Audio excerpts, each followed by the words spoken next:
તો આ તો ગુજરાતમાં પનીરની વાત કરી, પણ હવે વાત કરવી છે વરસાદ બાદ ફેલાયેલા રોગચાળા વિશે। ગુજરાતમાં વરસાદે ભલે વિરામ લઈ લીધો હોય, પરંતુ હવે શરૂ થઈ ગઈ છે બીમારીઓની બેટિંગ। પૂરના પાણી ઓસર્યા બાદ રાજ્યના અનેક શહેરોમાં રોગચાળાએ માથું ઊંચક્યું છે। હોસ્પિટલોમાં દર્દીઓની લાંબી કતારો જોવા મળી। ડેન્ગ્યુ, મલેરિયા, વાયરલ તાવ, ઝાડા ઉલટી અને લેપ્ટોસ્પાયરોસિસના કેસોમાં સતત વધારો થઈ રહ્યો છે। ત્યારે જામનગર, વલસાડ અને નવસારીની સ્થિતિ ચિંતાજનક બની રહી છે।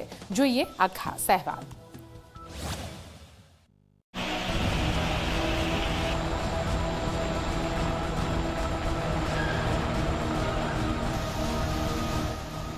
વરસાદ રોકા। I don't ever slow up, no I don't take shit. I got no love for the fakeness. If you wanna play tough and wanna hate this, I'll always show up.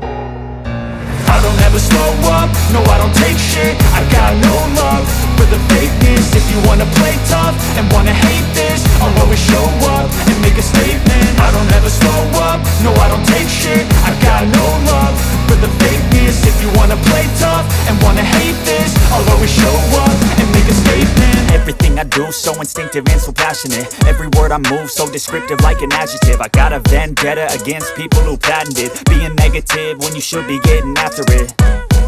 I got facts over tracks, this and that. Spitting slow, spitting fast. I could roast, I could gas. Think I'm okay at last, but I don't know if that can erase all the past and the pettiness. પાણી ભરાયેલા પાત્રોમાં લાર્વાનો નાશ કરાયો છે, જ્યારે 47,000થી પણ વધુ પાણીના પાત્રોમાં temephos દવાનો છંટકાવ કરાયો છે।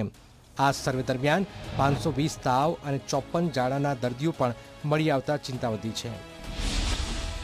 અમારી ટીમો દ્વારા 41,100 જેટલી ક્લોરીન ટેબ્લેટનું વિતરણ કરવામાં આવેલ છે અને 2639 જેટલા ORS સચેસનું અમારા ટીમો દ્વારા વિતરણ કરવામાં આવેલ છે।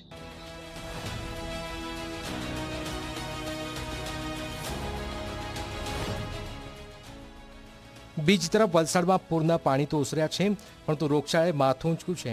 સરકારી અને ખાનગી હોસ્પિટલમાં દર્દીઓની ભારે ભીડ છે। સ્થાનિકોનો આક્ષેપ છે કે મુખ્ય બજારોમાં તો સફાઈ થઈ, પરંતુ કાશ્મીરી નગર, તળિયાબાડ, બરુડિયાબાડ અને વલસાડ પારડી જેવા પૂરગ્રસ્ત વિસ્તારમાં હજુ પણ ગંદકી અને કાદવ યથાવત છે। ને પહેલી વાર પૂર આવ્યું તો અમુક એરિયાની અંદર નો ડાઉટ નગરપાલિકાએ પૂર ઝડપે કામગીરી કરી છે, સફાઈ કરી છે, પણ એ લોકોએ પ્રાયોરિટી પહેલે નાના બજારને આપી, સ્લમ વિસ્તારમાં નહીં આપી। એનું આ કારણ છે। માણસો બધે જ ગોઠવણ, પૂરગ્રસ્ત વિસ્તારની અંદર કોઈ બાકી નહીં રહેવું જોઈએ। શેમાં ચાલ કાશ્મીર નગરમાં તો આજે બી પડેલું છે, પાછળની ગલીમાં ગઈ પૂરનું ને વાસ આવે ને મેં આ લોકોને રજૂઆત કરી જ છે। વલસાડમાં મચ્છરોનો ઉપદ્રવ વધી રહ્યો છે। લોકો તાવ, ઝાડા, ઉલટી અને ચામડીની સમસ્યાઓથી પીડાઈ રહ્યા છે। માત્ર એક જ ક્લિનિકમાં રોજ 100થી 150 દર્દીઓ સારવાર માટે પહોંચી રહ્યા છે। ડોક્ટરો પણ માની રહ્યા છે કે સૌથી વધુ દર્દીઓ પૂરગ્રસ્ત વિસ્તારમાંથી જ આવી રહ્યા છે। પૂર સર્યા પછી હમણાં સોમવારથી અમે જોઈએ તો મોસ્ટલી 100થી 150ની ઉપર જેવું અમે હમણાં રોજની ઓપી રહ્યા છે અને પેશન્ટ મોસ્ટલી જોવા જઈએ તો હમણાં ઝાડા ઉલટીવાળા, તાવ અને ડેન્ગ્યુના પેશન્ટની બી ચાલુ થઈ ગયા છે અને રોજના એડમિશનનો બી જોઈએ છે તો આજે હમણાં અત્યારે જોઈએ તો 37 પેશન્ટ હમણાં એડમિશન છે અને બંને વોર્ડ તો આખા ફૂલ થઈ ગયા છે અને પેશન્ટને ઘસારો બહુ વધી ગયો છે હમણાં। નવસારીમાં પણ બેવડી ઋતુની અસર વચ્ચે હોસ્પિટલમાં દર્દીઓની સંખ્યામાં નોંધપાત્ર વધારો થયો છે। સિવિલ હોસ્પિટલમાં રોજ અંદાજે 1000 દર્દીઓ સારવાર માટે આવી રહ્યા છે, જેમાં છેલ્લા દિવસોમાં 250થી પણ વધુ દર્દીઓનો વધારો નોંધાયો છે।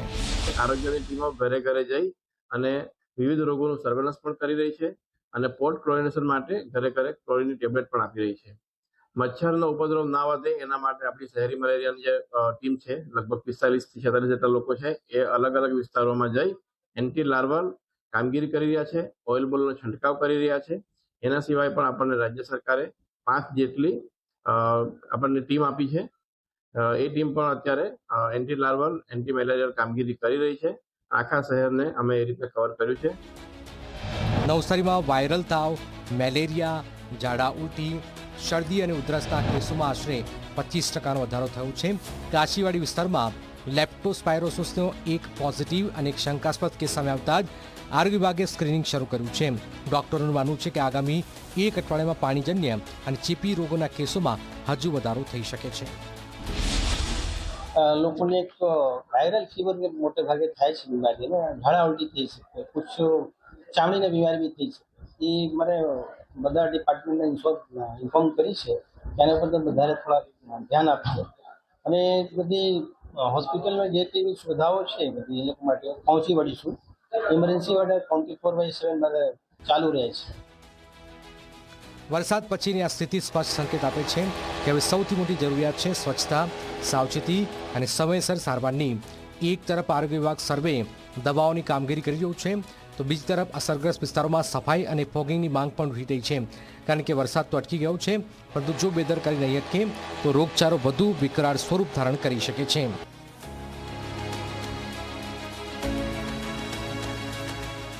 Bureau report, Zee media.